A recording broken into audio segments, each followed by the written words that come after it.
മണ്ഡല മകരവിളക്ക് തീർത്ഥാടന കാലത്തിന് സമാപനമാകുന്നു. ഭക്തർക്ക് ദർശനം ഇന്നുകൂടി മാത്രം. വൈകിട്ട് 6 മണിവരെ മാത്രമേ ഭക്തരെ പമ്പയിൽ നിന്നും കടത്തിവിടൂ. രാത്രിയിൽ ഗുരുതി നടക്കും. അരുൺ കൊടുങ്ങൂരുണ്ട് സന്നിധാനത്ത് നിന്നും വിവരങ്ങൾ പങ്കുവയ്ക്കാനായിട്ട്. അരുൺ, നമസ്തേ. സ്വാമി ശരണം. അങ്ങനെ ഒരു തീർത്ഥാടന കാലത്തിനു കൂടെ സമാപനം ആവുകയാണ്. ഇന്നുകൂടെ മാത്രമേ ഭക്തർക്ക് ദർശനം അനുവദിക്കുകയുള്ളൂ. ഒപ്പം വിഷമകരമായ ഒരു കാര്യം കൂടെയാണ്. കാരണം ഈ 2 മാസക്കാലം ഭക്തരുടെ ഒരു ഒഴുക്ക് തന്നെ നമുക്ക് അവിടെ കാണാൻ കഴിഞ്ഞു. മറ്റൊന്ന് എന്ന് പറയുന്നത്, അരുൺ പല പ്രാവശ്യമായിട്ട് അവിടെ നിന്ന് റിപ്പോർട്ടിംഗ് ചെയ്യാൻ തുടങ്ങിയിട്ട് മണ്ഡലകാലം ആരംഭിച്ചതിന് ശേഷം. അപ്പോൾ അരുണിനും അതേപോലെ തന്നെ ഒരു വിഷമം, അതെ, അനുഭവവും അതുപോലെ തന്നെ ഈ മല ഇറങ്ങുമ്പോൾ ഒരു വിഷമവും തോന്നും, അല്ലേ അരുൺ?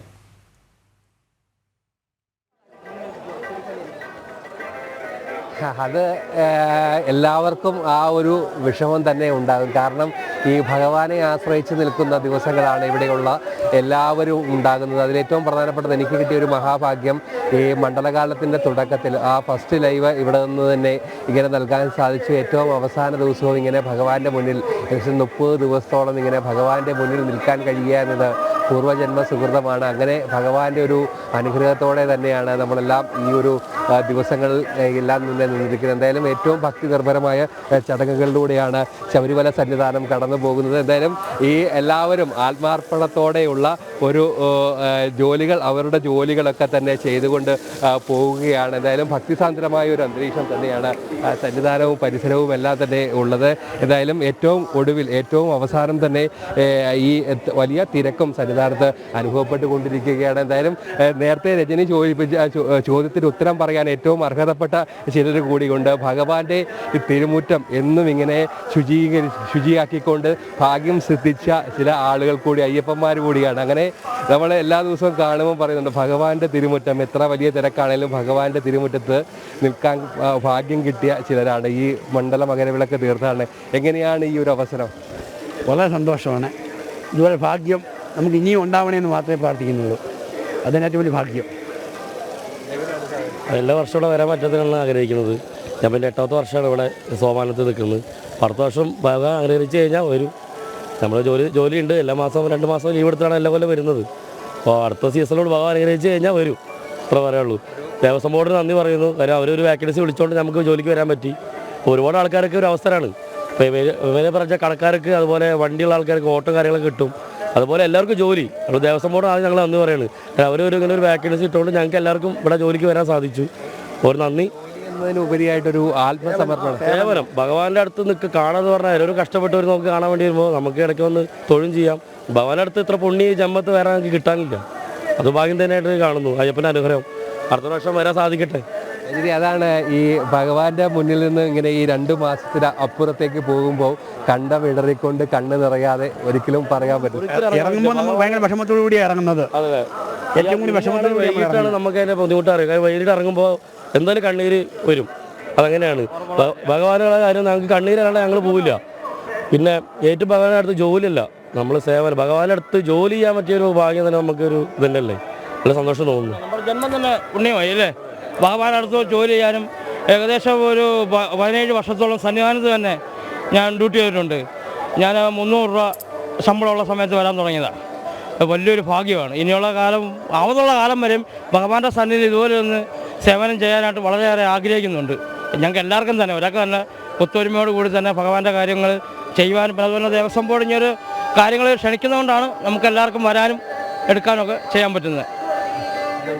രജനി ചോദിച്ച ചോദ്യത്തിന് പിന്നാലെ അതിന് ഏറ്റവും അർഹമായ മറുപടി നൽകാൻ പറ്റിയ ആളുകളെ തന്നെ ഭഗവാൻ നമുക്ക് മുന്നിലേക്ക് എത്തിക്കുകയും ചെയ്തു. അങ്ങനെയാണ് അവർ പറയുമ്പോൾ അവരുടെ കണ്ണുകൾ നിറയുന്നത്. അതായത് ഉള്ള എല്ലാവരും ഒരു ആത്മസമർപ്പണത്തോടെയാണ് ഇവിടേക്ക് എത്തിയിരിക്കുന്നത്. അത് ഭഗവാന് മുന്നിൽ ഒരു ജോലിക്ക് അപ്പുറത്തേക്ക് ആ ഭഗവാന് ഒരു വലിയ ആത്മസമർപ്പണം തന്നെയാണ്. എന്തായാലും ഏറ്റവും അവസാന ദിവസത്തേക്ക് തന്നെയാണ് ഭക്ത ജനങ്ങൾ എല്ലാം തന്നെ ഉള്ളത്. ആ ഒരു തിരക്കിൽ തന്നെയാണ് ഭക്തജന തിരക്ക് തന്നെ ഉള്ളത്. എന്തായാലും വലിയ രീതിയിലുള്ള ഭക്തജന തിരക്കിൽ വലിയ രീതിയിലുള്ള ഒരു തിരക്ക് സന്നിധാനത്ത് അനുഭവപ്പെട്ടുകൊണ്ടിരിക്കുകയാണ്. അതിലേറ്റവും പ്രധാനമായി എടുത്തു പറയേണ്ടത് ഇന്നുകൂടി മാത്രമാണ് ഭക്തർക്ക് ദർശനം ഉള്ളത്. അതിൽ ഇന്ന് വൈകിട്ടാണ് ഗുരുതി നടക്കുക. ഇന്ന് പ്രത്യേക പൂജകൾ ഒന്നും തന്നെ ഇല്ല. അഭിഷേകങ്ങളൊക്കെ തന്നെ കഴിയുകയും ചെയ്തു. ഇന്നലെ പന്തളത്തിൻ്റെ കളഭം കഴിഞ്ഞതോടെ അഭിഷേകങ്ങളൊക്കെ തന്നെ കഴിയുകയും ചെയ്തു. ഇന്ന് നടക്കുന്നത് മാളികപ്പുറത്തിന് സമീപം മണിമണ്ഡപത്തിന് മുന്നിൽ നടക്കുന്ന ഗുരുതിയാണ്. ഇന്നലെ വൈകിട്ടാണ് മണിമണ്ഡപത്തിൽ നിന്നും ശരംകുത്തിയിലേക്ക് എഴുന്നള്ളിപ്പ് നടന്നത്. കഴിഞ്ഞ 5 ദിവസമായി മണിമണ്ഡപത്തിൽ നടക്കുന്ന ഏറ്റവും പ്രധാനപ്പെട്ട ചടങ്ങുകളിൽ ഒന്നായിരുന്നു. മണിമണ്ഡപത്തിൽ നിന്നും ഭഗവാന്റെ വിവിധ രൂപങ്ങൾ അവിടെ കഴിഞ്ഞ 5 ദിവസങ്ങളിൽ കളം വരച്ചുകൊണ്ട് അവിടെ നിന്നും ആദ്യത്തെ 4 ദിവസങ്ങൾ 18-ാം പടിയിലേക്കും അതിനുശേഷം 5-ാമത്തെ ദിവസം ശരംകുത്തിയിലേക്കുമുള്ള എഴുന്നള്ളിപ്പ് തിരിച്ച് അങ്ങോട്ട് ആഘോഷപൂർവ്വമായുള്ള ഒരു യാത്രയാണ്. തീവട്ടി, അതോടൊപ്പം തന്നെ മേളങ്ങൾ, ശരണമന്ത്രങ്ങൾ, ശാസ്താംപാട്ട്, അങ്ങനെ ആഘോഷപൂർവ്വം അങ്ങോട്ട് പോയെങ്കിലും ഇങ്ങോട്ട് തിരിച്ച് ഒരു നിശബ്ദമായി തന്നെ തീവട്ടികൾ അണച്ച് വാദ്യമേളങ്ങളൊന്നുമില്ലാതെ നിശബ്ദമായി തിരിച്ച് സന്നിധാനത്തേക്ക് വരുന്ന ഒരു കാഴ്ച. അങ്ങനെ ഭഗവാന്റെ ഒപ്പം ഭൂതഗണങ്ങളും മലദൈവങ്ങളും എല്ലാം സന്നിധാനത്തേക്ക് തിരികെ എത്തുന്നു എന്നുള്ള ഒരു വിശ്വാസമാണ് അതിന് പിന്നിലുള്ളത്. എന്തായാലും എല്ലായിടങ്ങളും ഭക്തിസാന്ദ്രമായ ഒരു അന്തരീക്ഷത്തിലേക്ക് ഇന്നും തിരക്ക് അനുഭവപ്പെട്ടുകൊണ്ടിരിക്കുകയാണ്. ആ ഒരു തിരക്ക് ഇപ്പോഴും തുടരുക തന്നെയാണ്. നമുക്കറിയാം മണ്ഡലകാലത്തിൻ്റെ ആദ്യ ദിവസം ഉണ്ടായ ആ ഒരു തിരക്ക് ഏറ്റവും അവസാന ദിവസവും വരെ ഉണ്ടാകുന്നു. ഇന്ന് വൈകിട്ട് ഗുരുതിയാണ്. മലയാളികളടക്കം ഒരുപാട് തീർത്ഥാടകർ ഗുരുതി കാണുവാൻ കൂടി സന്നിധാനത്തേക്ക് എത്തും എന്നാണ് പ്രതീക്ഷിക്കുന്നത്. അതിനനുസരിച്ചുള്ള ക്രമീകരണങ്ങൾ തന്നെയാണ് ഒരുക്കുന്നത്. വൈകിട്ട് 6 മണി വരെ മാത്രമാണ് പമ്പയിൽ നിന്നും തീർത്ഥാടകരെ സന്നിധാനത്തേക്ക് കടത്തിവിടുക. 11 മണിക്ക് ഹരിവരാസനം പാടി നടയടച്ചാൽ ഉടൻ തന്നെ മാളികപ്പുറത്തെ മണിമണ്ഡപത്തിന് മുന്നിൽ ഗുരുതി നടക്കും. വിനോദ്, രജനി.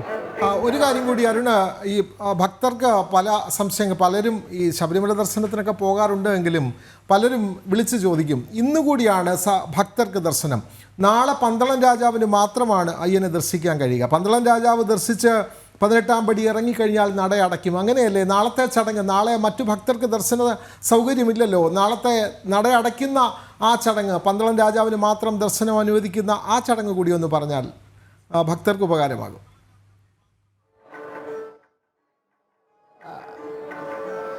അതിലേറ്റവും പ്രധാനപ്പെട്ടത് ഇന്ന് വൈകിട്ട് ഹരിവരാസനം പാടി നടയടയ്ക്കും വരെ മാത്രമാണ് ഭക്തജനങ്ങൾക്ക് ദർശനമുള്ളത്. നാളെ രാവിലെ 5:30-ക്ക് ഗണപതി ഹോമം കഴിയും. അതിനുശേഷം പന്തള രാജപ്രതിനിധി സന്നിധാനത്തേക്ക് എത്തും, ദർശനം നടത്തും. അതിനുശേഷം തിരുവാഭരണം തിരിച്ചു പടിയിറങ്ങും. ഏറെ വൈകാരികമായ, ഏറെ വികാരനിർഭരമായ ഒരു ചടങ്ങാണ്. അധികം ആളുകൾക്കൊന്നും തന്നെ സാക്ഷിയാകാൻ കഴിയാത്ത ഒരു ചടങ്ങാണത്. അതായത് എങ്ങനെയാണോ തിരുവാഭരണം ഇങ്ങനെ സന്നിധാനത്തേക്ക് കയറി വന്നത്, അതേ രീതിയിൽ തന്നെ തിരിച്ചു പടിയിറങ്ങുന്ന ഏറ്റവും സുന്ദരമായ, ഏറ്റവും മനോഹരമായ ഒരു കാഴ്ചയുണ്ട്. അതിനുശേഷം തിരുവാഭരണം പടിയിറങ്ങുന്ന ആ ഒരു സമയത്ത് തന്നെ തിരിച്ച് രാജപ്രതിനിധി കൂടി ഇവിടേക്ക് പടിക്ക് താഴെ എത്തി യാത്രയാകുന്നു എന്നതാണ് വിശ്വാസം. അതുകൊണ്ട് തന്നെ നാളെ രാജപ്രതിനിധിക്ക് മാത്രമാണ് ശബരിമലയിൽ ദർശനം ഉള്ളത്. മറ്റ് ഒരു ഭക്തനും ദർശനമില്ല എന്നതാണ് ഏറ്റവും പ്രധാനപ്പെട്ട കാര്യം. എന്തായാലും അങ്ങനെ എല്ലാവിധ ഒരുക്കങ്ങളും പൂർത്തിയായി, എല്ലാവിധ ക്രമീകരണങ്ങളും നടത്തിക്കൊണ്ട് വലിയ ഒരു ഭക്തജന തിരക്ക് തന്നെ. സാധാരണ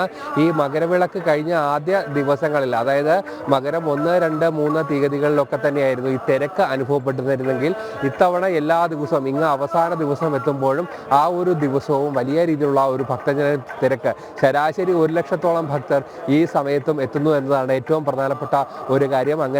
അങ്ങനെ എല്ലായിടങ്ങളും ഭക്തരെ കൊണ്ട് നിറയുന്ന ഒരു കാഴ്ച തന്നെയാണ് ഉള്ളത്. അതുകൊണ്ട് തന്നെ ഇന്നലെ പ്രതീക്ഷിക്കുന്നതിനപ്പുറത്തേക്ക് ഈ ഭക്തർ വന്നുകൊണ്ട് തന്നെ അരവണ അപ്പം ഇതിൽ അപ്പത്തിൻ്റെ വിതരണത്തിൽ ചെറിയ ഒരു പ്രതിസന്ധി ഉണ്ടായിരുന്നു. അതിലേറ്റവും പ്രധാനമായി പറഞ്ഞിരുന്നത് ഈ വേണ്ടത്ര കരുതലില്ലാത്തത് മൂലം 5 അപ്പം മാത്രമാണ്, 5 പാക്കറ്റ് അപ്പം മാത്രമാണ് ഭക്തർക്ക് നൽകിയിരുന്നത്. അത് ചെറിയൊരു പ്രതിഷേധം ഭക്തരുടെ ഭാഗത്തുനിന്നും ഇന്നലെ ഉണ്ടാക്കുകയും ചെയ്തിരുന്നു. എന്തായാലും ആ ഒരു പ്രശ്നം പരമാവധി പരിഹരിക്കാൻ ശ്രമിക്കുന്നു എന്നാണ് ദേവസ്വം ബോർഡ് പറഞ്ഞത്. എന്തായാലും ദേവസ്വം ബോർഡിൻ്റെ പ്രതീക്ഷയ്ക്ക് അപ്പുറത്തേക്കുള്ള ഒരു ഭക്തജന പ്രവാഹം സന്നിധാനത്തേക്ക് എത്തിയതാണ് ഇതിന് കാരണമെന്നാണ് അല്പസമയങ്ങൾക്ക് മുമ്പ് എക്സിക്യൂട്ടീവ് ഓഫീസർ തന്നെ നേരിട്ട് വ്യക്തമാക്കുകയും ചെയ്ത. പരമാവധി പ്രശ്നം പരിഹരിച്ചുകൊണ്ട് മുന്നോട്ട് പോകുന്നു, ഭക്തർക്ക് ബുദ്ധിമുട്ടുണ്ടാകാത്ത രീതിയിൽ പ്രശ്നം പരിഹരിക്കാൻ ശ്രമിക്കുന്നു എന്നാണ് അവർ പറയുകയും ചെയ്യുന്നത്. വിനോദ, ഏതായാലും ചെറിയ ചെറിയ ഒരു പ്രശ്നങ്ങൾ ഒഴിച്ചു കഴിഞ്ഞാൽ സുഗമമായ ഒരു ദർശനം തീർത്ഥാടന കാലം തന്നെയായിരുന്നു. അതെ, ഒപ്പം അരുൺ കൊടുങ്ങൂര് കൂടെ പറയുകയാണെന്നുണ്ടെങ്കിൽ 2 തവണ അരുൺ പറഞ്ഞു ഇത് തുടങ്ങിയ സമയത്ത്, അതായത് മണ്ഡലകാലം ആരംഭിച്ച സമയത്തും അവിടെ നിന്നായിരുന്നു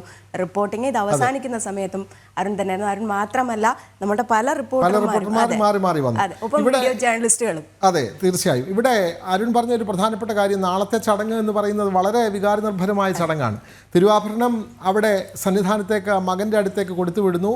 ഈ മകനെ രാജാവായി കാണണമെന്നായിരുന്നു അച്ഛൻ്റെ ആഗ്രഹം. പക്ഷേ അയ്യപ്പൻ അവിടെ വിലയം പ്രാപിച്ചു. അതുകൊണ്ട് വർഷത്തിലൊരിക്കൽ ആ രാജാവിൻ്റെ രാജകലയോടുകൂടിയ കിരീടവും വാളുമെല്ലാം മകന് കൊടുത്തുവിട്ട് അങ്ങനെ അണിഞ്ഞൊരുങ്ങിയ ആ യുവരാജാവിനെ ദർശിക്കാൻ പന്തളം രാജാവിന് മാത്രം നാളെ സൗകര്യം അയ്യപ്പൻ ഒരുക്കി കൊടുക്കുന്നു. അതിനുശേഷം പന്തളം രാജാവ് തിരുവാഭരണവുമായി തിരികെ മടങ്ങുന്ന വളരെ ഭക്തി നിർഭരമായ ചടങ്ങാണ്. വൈകാരികമായ ഒരു നിമിഷം കൂടി. തീർച്ചയായും എല്ലാവരുടെയും കണ്ണു നിറയുന്ന ചടങ്ങാണ് നാളെ അവിടെ നടക്കുന്നത്.